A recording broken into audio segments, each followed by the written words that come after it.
2부 시작합니다. 지금까지 우리는 계몽주의 탄생에 대한 얘기를 했는데, 새로운 생각을 탄압해왔던 그런 체제를 돌파하는 그 역사를 잠깐 설명을 했죠. 근데 근대 서구의 사유 체계에서 매우 중요한 선언을 바로 이 데카르트의 나는 생각한다, 그로 존재한다로 지목합니다. 이유는 뭘까요?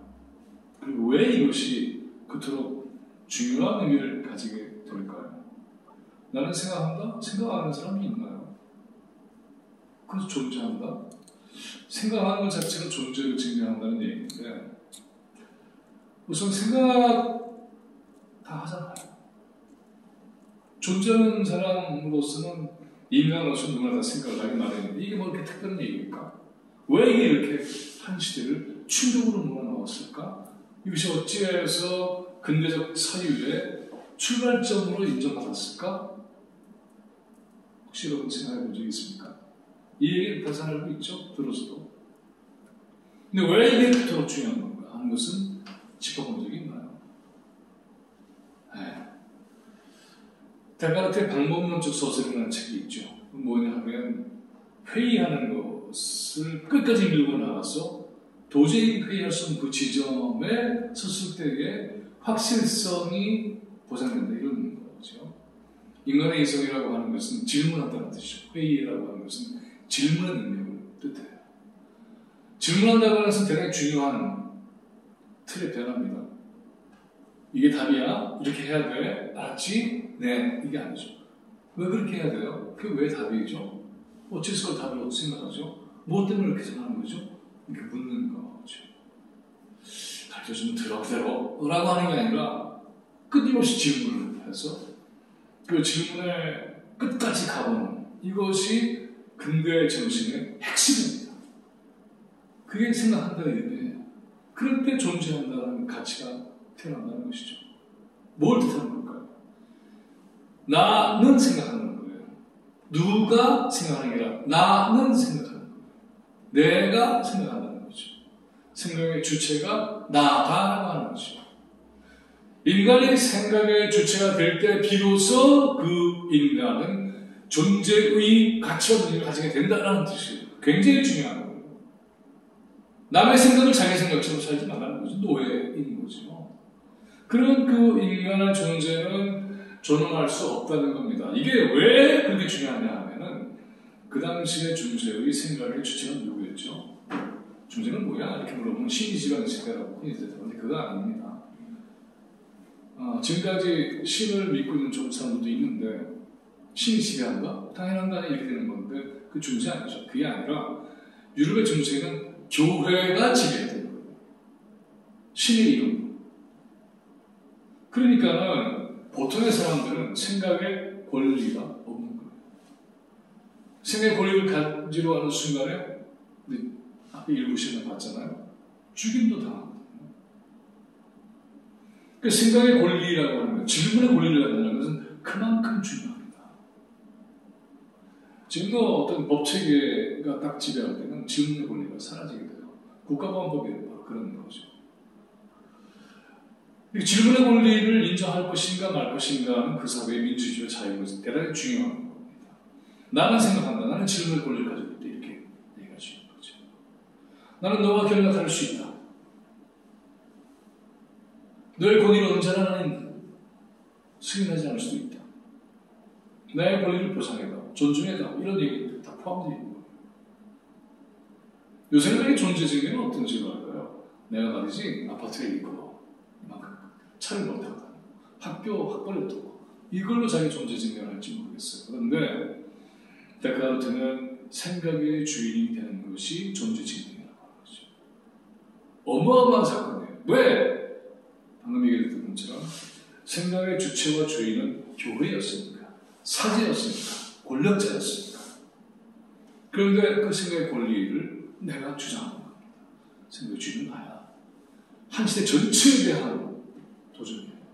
그래서 의미가 있는 겁니다. 한 개인이 가지고 있는 생각의 권리를 당당하게 주장하는 것.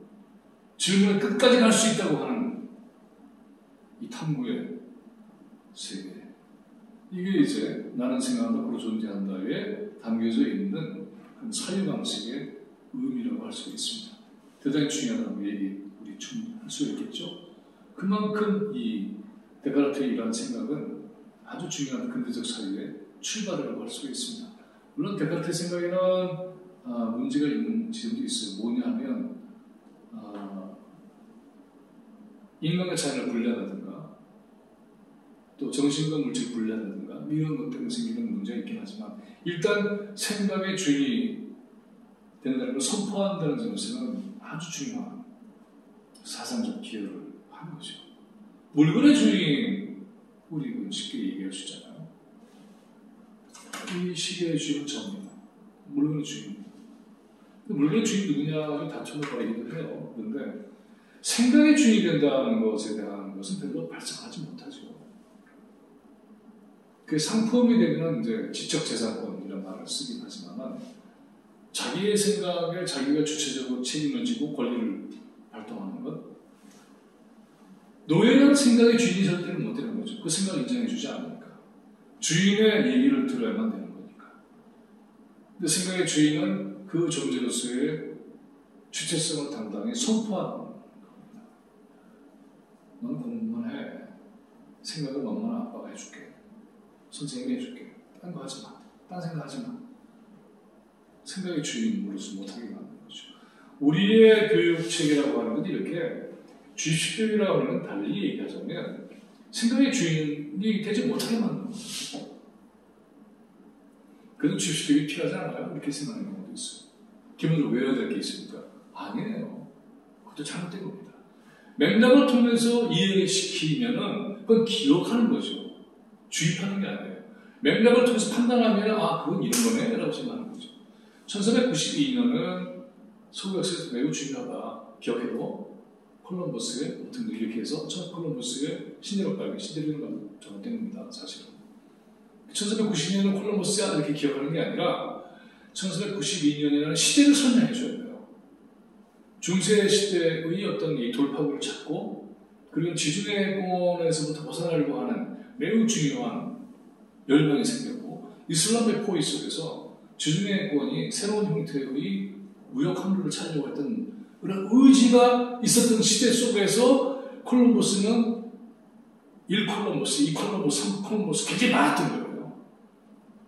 모두가 지중해로부터 벗어나서 새로운 형태의 지구의 반대편으로 돌파하려고 하는 어떤 경로를 찾으려고 하는 열정이 있었던 시대의 한 사건. 이런 거 이해를 하면 1492년의 이 사건은 그런 맥락 속에서 태어난 것이구나를 알 수가 있어요.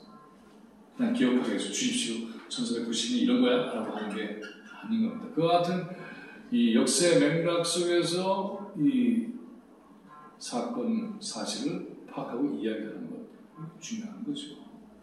자, 그래서 이와 같이 생각의 주인이 된다고 하는 것은 주십시오하고는 전혀 대치는 겁니다. 근데 이런 생각의 주인이라고 하는 것은 단순히 개인으로 끝나는 것이 아니고요.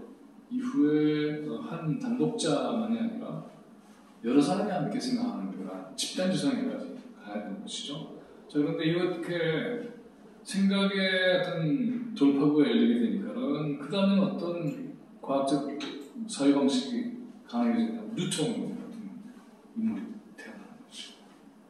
모든 건 신의 섭리에 의해서 움직이는 거야. 그러니까 운동의 법칙을 발견하는. 그리고 물질과 물질이 부딪히거나 관점을 갖거나 이런 것을 이해하게 되는 것이죠. 이런 뉴턴의 생각은 이후에 물리학 정책의 아주 기본적인 발생이 됩니다. 그 이후에는 이제 아인슈타인 또 양자역학에 이르기까지 이 과학적 발상의 세계가 달라지긴 하지만 그러나 모든 건 신의 섭리에서 움직이는 거야 라고 했다가 그것이 갖고 있는 운동의 법칙을 과학적으로 규명하는 그런 노력들이 이루어지는 것이죠. 다윈도 그런 거 아니겠어요? 애초부터 인간이 있었던 거야 라는 생각이 아니라 애초에는 지금의 모습이 아니었는데 아주 장구한 세월 속에서 환경과 생존의 과정에서 격투를 벌이면서 진화해온 과정을 보여줍니다.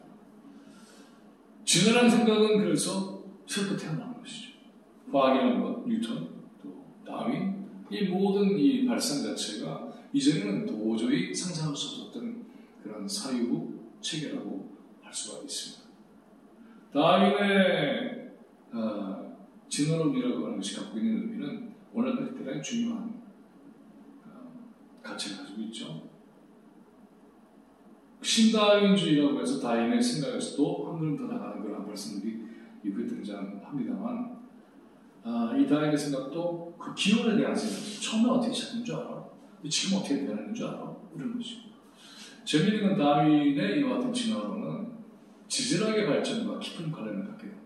지질학이라고 하는 것은 땅속에 들어가서 보는 거잖아요. 그래서 화석을 발견하는 거죠. 돌에 기록되어 있는 지구 역사를 읽어내는 거죠. 생명체의 역사를 읽어내는 거죠.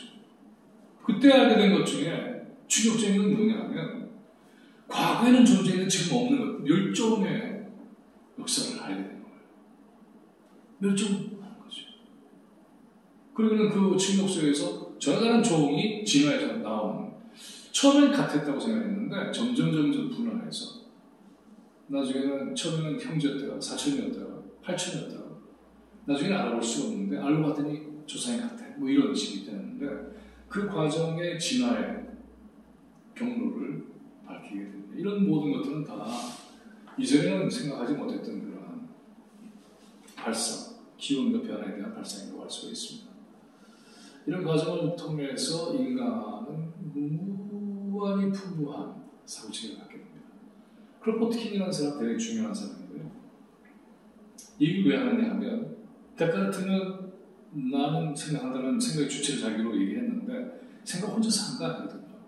시대와 호흡하면서 하는 거예요. 그리고 집단주석이라는 말을 오늘 하지만은 대화 토론을 하면서도 새로운 생각이 나와요. 태어나.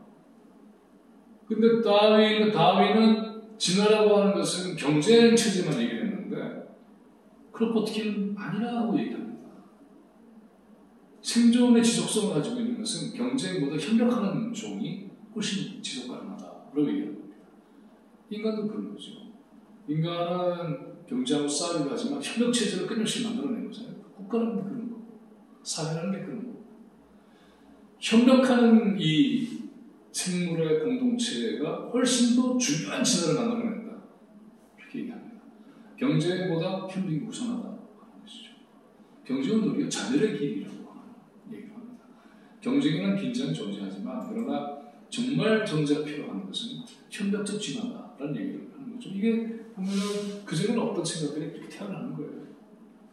시대를 거치면서. 칼 세이건, 코페르니쿠스, 케플러 쪽 얘기했지만, 칼 세이건은 대단히 중요한 인물인데요. 지구 전체를 보면서 페일 블루 닷이라는 말을, 페일 청백하다, 블루 푸르 닷 점이죠. 은하계 전체에서 현재 인간이 살 수 있는 유일한 거처는 지구다. 이 지구는 우주 전체의 규모로 보면 아주 작고 그리고 청백하고 푸른 점에 불과하다. 얼마나 중요한지 모르겠다라는 가치죠. 이게 깨지면 인류는 끝나는 거죠. 소중하다는 거죠.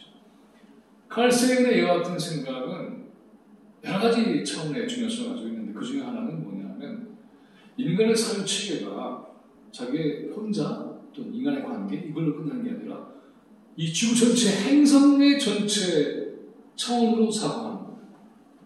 우리가 세계적 시야 이렇게 얘기하잖아요. 그것처럼 지구 전체를 자기가 사유 대상으로 삼는 거죠. 행성 전체를 가지고 생각하는 거죠. 여러분의 머릿속에는 이 공간이 어떻게 존재합니까? 제가 살고 있는 집과 자주 가는 직장과 자주 가는 어떤 곳, 이 정도 머릿속에 혹시 편하게 들어있습니다. 워싱턴, 파리, 마드리드, 코르도바, 동경, 인도네시아 들어있습니까? 지구의 생태계 전체를 놓고 사고할 수 있는가? 이것 또한 다른 차원이 열리는 거죠. 오늘날에는 이와 같이 행성 전체를 사고하는 플라니터리라는 용어를 쓰죠. 주기적 차원의 사유가 매우 중요한 시대가 됐습니다. 린나블리스라는 사람도 대단히 중요한 인물인데요. 칼세곤의 부인이 됐는데 다윈의 진화론에 의해서 경제의 차원이 아니고요. 이 진핵세포, 원핵세포, 세포의 혁명적 과정에서 미토콘드리아, 광합성 등등 이런 여러 가지 역할이 있잖아요. 이게 서로가 다른 시스템이 만나서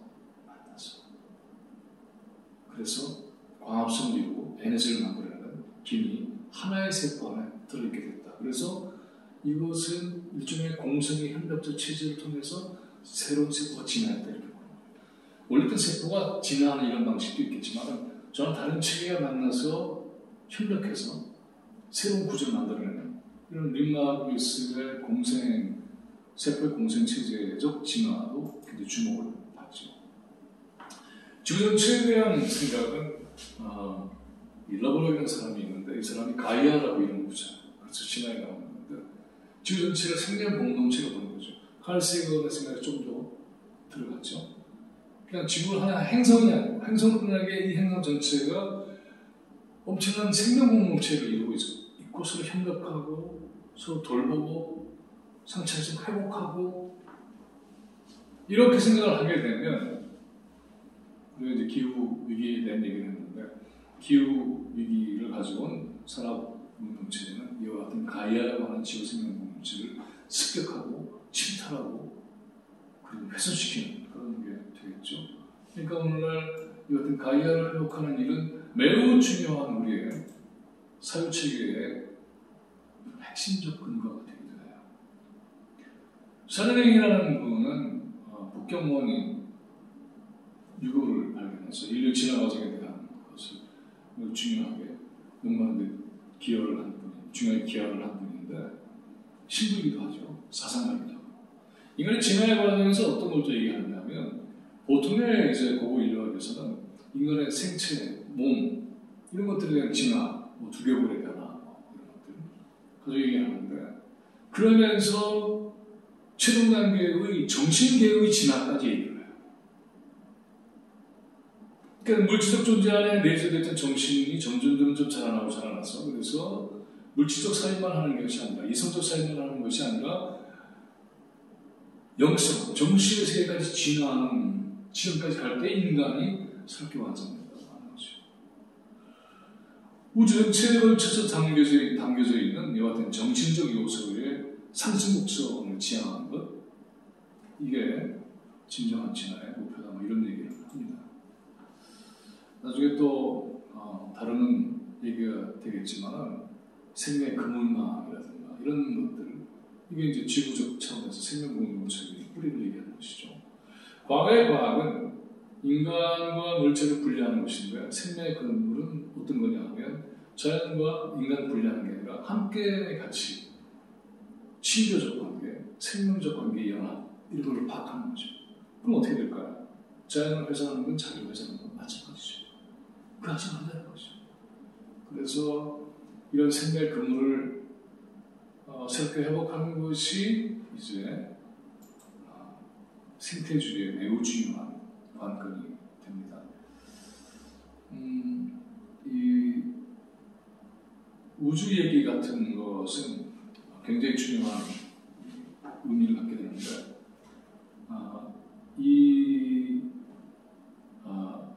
토마스 베리 신부님이 생태주의에 영향을 미친 게 상당히 커요. 뭐냐면 우주 안에도 일종의 말하자면 전체 물리학적인 관점으로 파악하는 게 아니라 이 안에 어떤 영성적 차원의 정신세계가 담겨져 있다는 거죠.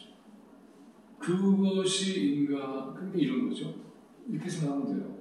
밤 하늘의 별을 딱 보면 우리 정신세계가 갑자기 변하는 것 같이 느껴져요. 그 물리적 구조 때문에 생기는 게 아니라 그 안에 담겨져 있는 어떤 보이지 않는 신비한 정신세계가 있기 때문에 가능하다는 거죠. 그 접촉을 해서 친교하고 만나고 대화하고 하면서 인간의 정신세계의 깊이와 높이와 넓이는 사뭇 달라지겠죠.